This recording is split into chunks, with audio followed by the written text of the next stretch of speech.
Shiyun joins a group of defectors and embarks on a grueling trek.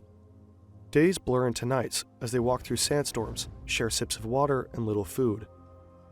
Alright y'all, welcome back to my arms channel. Okay, so today we're checking out another video from the Fern YouTube channel. Now I'm not gonna lie, I've been kind of stuck on this channel for a little bit. It's probably for like the last couple months.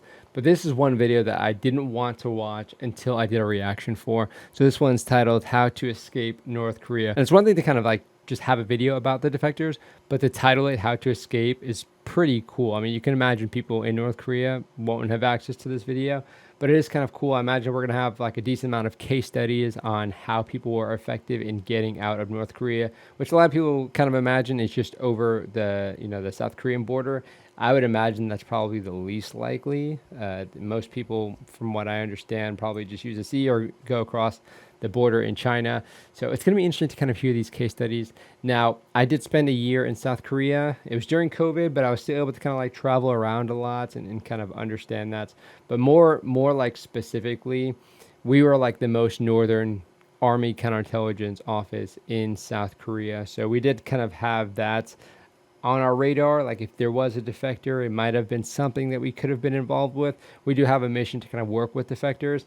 Probably, it's really not that likely that we would, especially during COVID when everything was locked down. But it was kind of in the back of our minds as far as like that being something, we can go and talk to defectors, hear their story.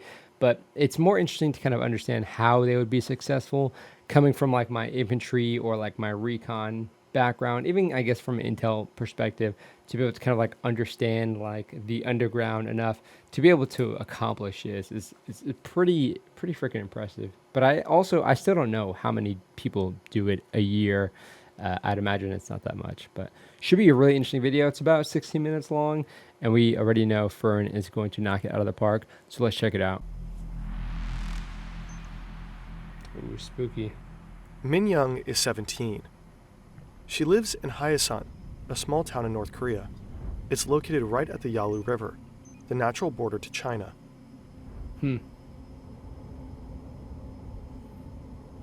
Across the ice, Minyong can see the other side.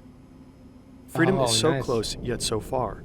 Yeah, waiting for it to freeze over. North Korean soldiers are nearby, patrolling the area. Minyong takes a deep breath of cold air. Oh, you gotta be so sneaky. Then she makes her first step onto the ice. And just have not guts. knowing that this will be the beginning of an incredible 7-year journey. 7 years. 7 years? Oh my god, I hope she didn't get like human trafficked or something. North Korea is notorious for the oppression of its people and its poor human rights record. Under Kim Jong-un, it became even harder for citizens to escape. There are more fences, more guards. What's the story with that video? There's a new order to shoot on sight. Yet, every year, hundreds of North Koreans risk their lives to flee their country. I love the video. Oh my gosh. What?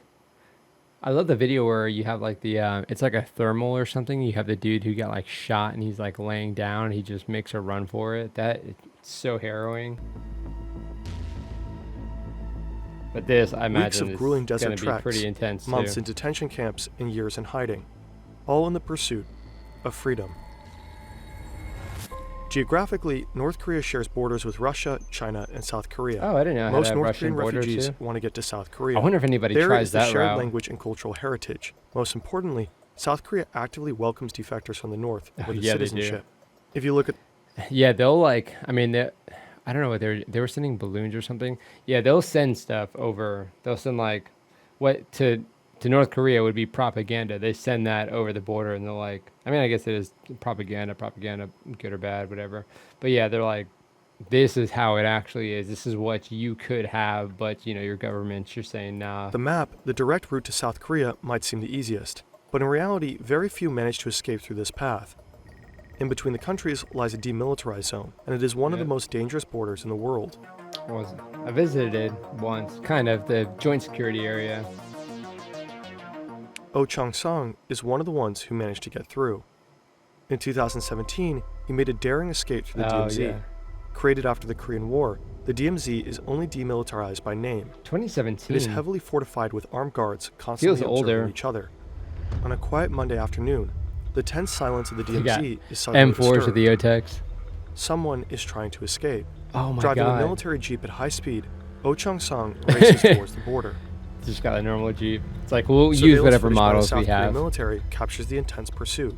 He abandons his car and continues on foot. North Korean soldiers fire multiple shots, hitting him Yeah, several times. But Oh Chung-song still manages to fucking cross suck. the demarcation line. Collapsing behind a wall on the South Korean side, he endures for hours until South Korean soldiers rescue him. What? Oh, and those fucking Escaping through the DMZ dude. is extremely rare. Those Survival South Korean chances are near troops. zero. Another rare, extremely dangerous Those escape guys route to the south were is by badass sea. too. Somewhere along the southeast coast, a North Korean man enters the ocean.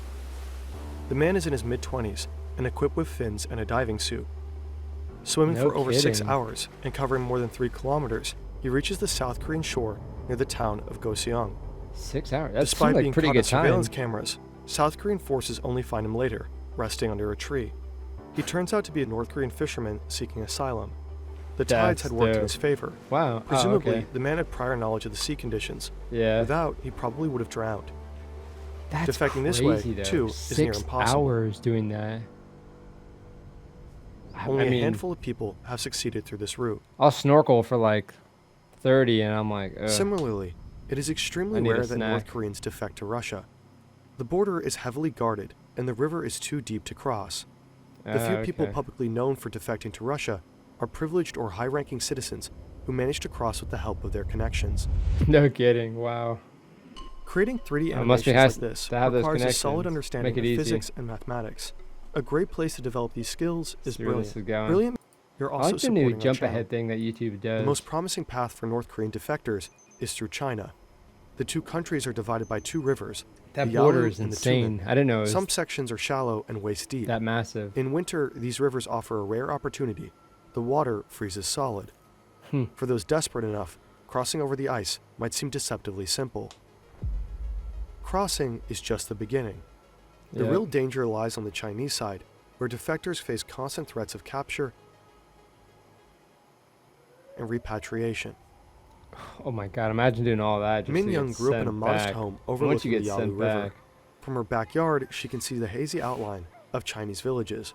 Her family is relatively privileged. They don't starve. Her father, a traveling salesman, frequently crosses into China for business, while her mother works for the government. In her free time, the mother makes extra cash by trading smuggled goods from China. Oh, This no is a common kidding. practice for North Koreans that live near the border. Okay. The poor economic conditions increasingly drive them to find additional income. Huh. Life changes dramatically I when imagine you Minyong get is some 14. decent money smuggling It's the stuff year into North Korea. 1994. One day, Maybe she returns not. from school to find her father missing. He has been arrested on his way back from China, accused of bribery and corruption. The family suspects he was tortured during his interrogation. Months Jesus. later, he dies in a hospital. What happened? Minyong, her mother, I and her wonder what little the- brother are left alone, devastated. Disillusioned, Minyong begins questioning the contradictions she saw around her at an early age. The suffering during the famine, the lies in It- state propaganda, It sucks and needs and to the get harsh that bad realities of survival before you realize. all build up to a pivotal point. At the age of 17, she makes the life-changing decision to leave North Korea. In under a minute, she crosses to the 17. Chinese side, Wow, dude. her heart pounding. By yourself? Her Especially plan as, is like, to visit a woman relatives trying up to do north. that? She seeks a Chinese smuggler who lives by the river. You know there's like some He frequently shady fucking trades goods people with Minyong's mother, by and the she trusts border him. waiting for He agrees to for drive that. her into the sprawling city of Shenyang. For the first time, Minyong experiences a world vastly different from the one she had just left behind. Bright lights, bustling streets, and the abundance of food and goods leaves her Damn. overwhelmed. Oh, but that must be so trippy. Weeks go by, and she turns 18 years old. She wants to return to North Korea, So is this back dude to her properly? family. But then He she really- gets a sudden phone call He really hooked it up? from her mother. Oh, Rumors of oh, her yeah. disappearance have spread across town. People suspect she might have left the country. Coming back would be too dangerous now. Her family fears retaliation for letting Minyong escape. Yeah, you get sent to like So a labor Minyong's camp mother or urges her something. to stay in China and live freely. Hell yeah. That's what's Minyong up. remains in Shenyang. She begins working in a restaurant and learns Mandarin. She lives in constant fear of being caught and adopts several new names to evade detection. Yeah, One it's day, like, two men enter the it's restaurant. literally like being a They spy. ask for her and flash their badges. It's the police. They take her away. It's over, she thinks. This is the end. At the station, they question her relentlessly and demand she complete a written Chinese test to prove her fluency.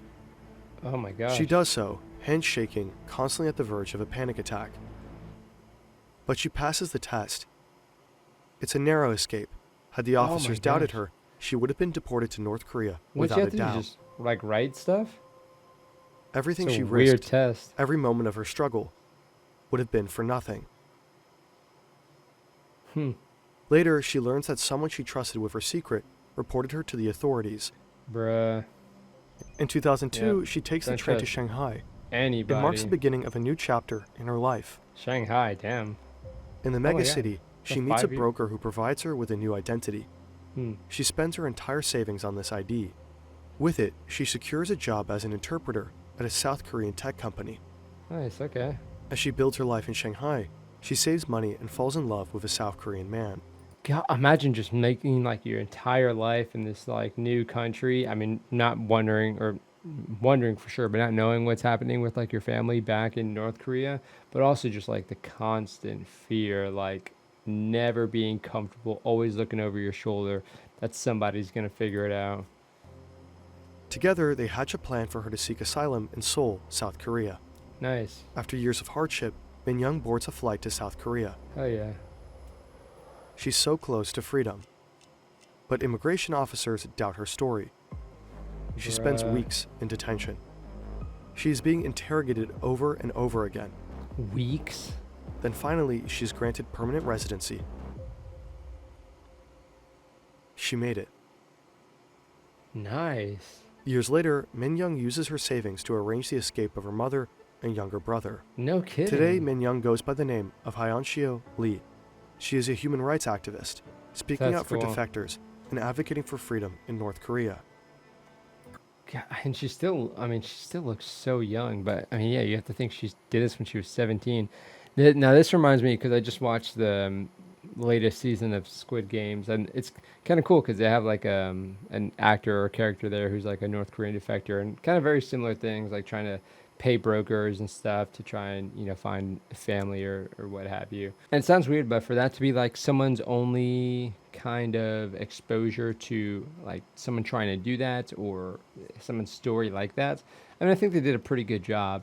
I mean, even being in South Korea myself, I haven't heard much more, you know, kind of aside from that, somebody escaping and somebody trying to do what they can to get their family back. But yeah, it's, I mean, some of the stuff you hear, it's like, yeah, if they found out that they defected, then the family is you know, sent to a labor camp or worse. I mean, or maybe not worse. I don't know. It's hard to say.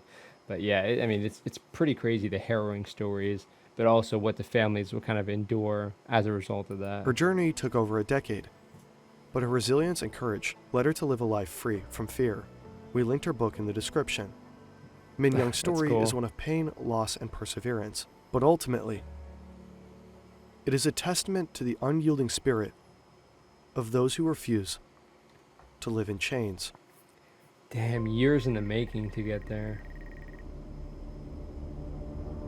Oh no. For most North Korean refugees, escaping through China is unavoidable, but the country usually only marks the first stop. The ultimate destinations are Vietnam, Thailand, or Mongolia. All offer sanctuary and a route to asylum in South Korea. And as terrible Really?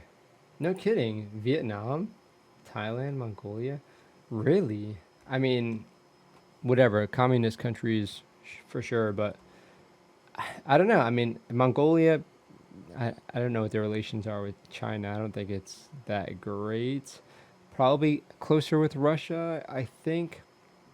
Vietnam and China, I mean, yeah, I guess they don't really play along too much. I honestly am talking out of my ass. I'm not sure. Thailand, I'd imagine they don't really mess with China too much, but that's crazy. I didn't know that they would actually offer the asylum and ways to get to South Korea. It's pretty Korea. cool. And as terrible as it sounds, Many journeys to get there are much more grueling than Hyeonshio, Lee's. Oh yeah, no doubt. Shiyun grew up near the Tumen River. While her story is fictional, we drew on various sources to paint a realistic picture. Okay. Her family That's is pretty extremely respectful. poor. Shiyun works as a I like vendor it. at an unofficial street market. The money she makes is almost entirely spent on food for the family.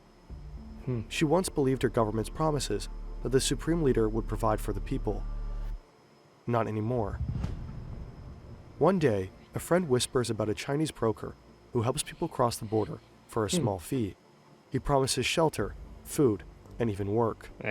Small To Shiyun, fee is it sounds like salvation. Maybe sounds she nice, could make but enough money to provide for her family. She and her friend agree to meet imagine him. those After guys weeks are of still preparation, pretty Shiyun greedy. and her friend find themselves waiting by the river on a fresh summer night. A shadowy figure emerges. It's the broker. The moon hides behind thick clouds, and the only light comes from the distant glow of Chinese towns across the river. They do such a good job of They are ready painting to the cross. picture. The broker leads them through the cold water. Shiyun animation. notices the absence of border guards. Usually there are at least 2 guards patrolling this part of the river. Her guess, the broker has bribed them. On the Chinese shore, a car awaits. The broker insists Shiyun ride ahead alone, claiming her friend will follow in a different car for safety. Oh man. Numb with adrenaline, Shiyun hesitates, but complies. She hugs her friend, unaware it's their final goodbye. I mean, at that point, it's like, As the car drives through the dark are you really countryside, gonna go back? exhaustion Somebody overtakes finds her. out, or he tells Shiyun somebody. falls asleep. She wakes to a nightmare. The car has stopped in a remote village. The driver tells her she's meeting her new husband. His words send chills down her spine.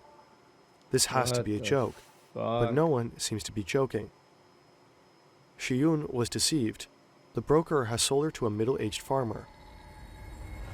While transiting through China, many North Korean escapees fall into the hands of human traffickers. In the border regions, the traffickers prey on the vulnerable. Promising food and jobs, they target people living in the harshest I like how conditions. they're linking everything down Once below. across the border, hope turns to horror, especially for women. A 2019 South Korean report estimates that 60% of North Korean women in China fall victim to trafficking, many forced into 60. sex trade. Dude. 60? For 2 years, I would've Shiyun thought endures maybe like isolation, 20 abuse, or and 30. constant surveillance. Most? It feels like a never-ending nightmare. Dude. She learns Mandarin in secret and scrapes together money by selling eggs, always planning her escape in the back of her head. Damn, the resiliency is crazy One night, there. Shiyun seizes her chance. With her hidden savings and a few belongings, she escapes. What a badass. The following weeks, she travels north. She has no plan, no direction, Weeks. and no one to help her. She go to Mongolia After months on then? the run, she stumbles upon a network of defectors in the Koreatown of Beijing. No shit. They promise to help her reach Mongolia. She knows going back to North Korea would make her a traitor. This means torture and death for her and her family. She can't go back. This Dude, that strange feeling of faraway not being able place to go back seems like is- the only chance at a free life. Has also got So to she be decides to so go. trash. The only thing standing in her way is the Gobi Desert. Oh, yeah. The size of Peru, it is extremely hostile to humans. I don't know, it's that freezing nights, big. scorching days, and no water. Shiyun Holy joins a cow. group of defectors and embarks on a grueling trek. The size of Peru. Days blur into nights as they walk through sandstorms. This reminds me of, what is it? There's like a, who was it? There was a vlog YouTuber that went, but there's like a passage from South America into, or no, I guess it's from South America into Mexico. People trying to get to like the United States and stuff. What is it? I guess it's just South America into Central America. The Darien Gap. Yep. Okay.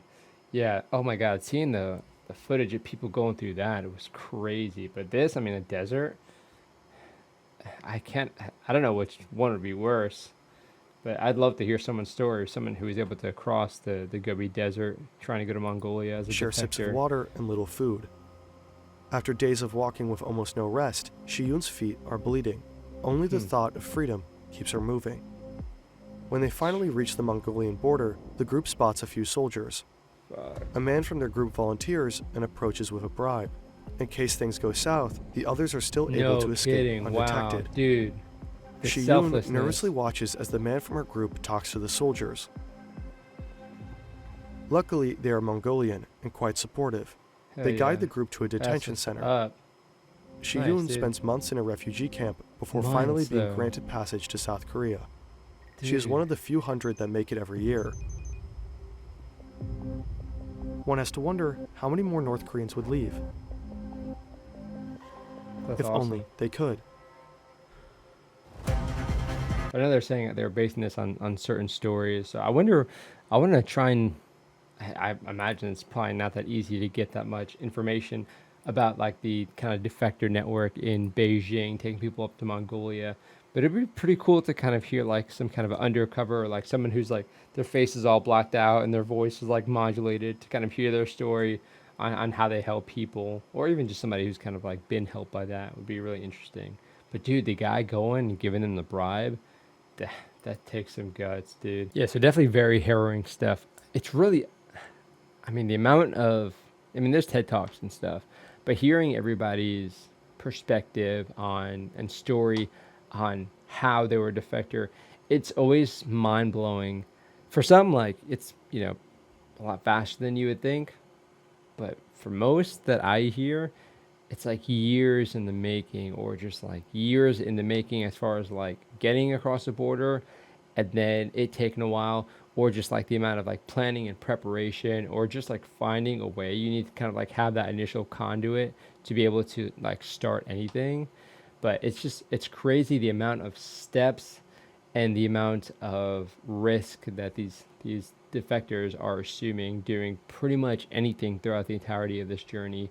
Even like getting a job, you risk somebody just asking the question, or, you know, giving you to the police, and now you're screwed. So yeah, it's super, really, really harrowing stuff. And I'm always kind of find myself very much humbled when I hear the kind of journey that these defectors go through. But yeah, let me know y'all's thoughts. If there's any like specific case studies, or like individuals, or like speeches or TED Talks or something that y'all have seen or heard, or any articles, definitely send it my way, because I'm always down to check those out. It's really, really interesting stuff. Very interesting people, and their motivations for kind of wanting to defect are always like kind of similar, but very much unique in kind of their own rights. But hopefully you guys enjoyed. That was it, this video. I'll see you on the next one.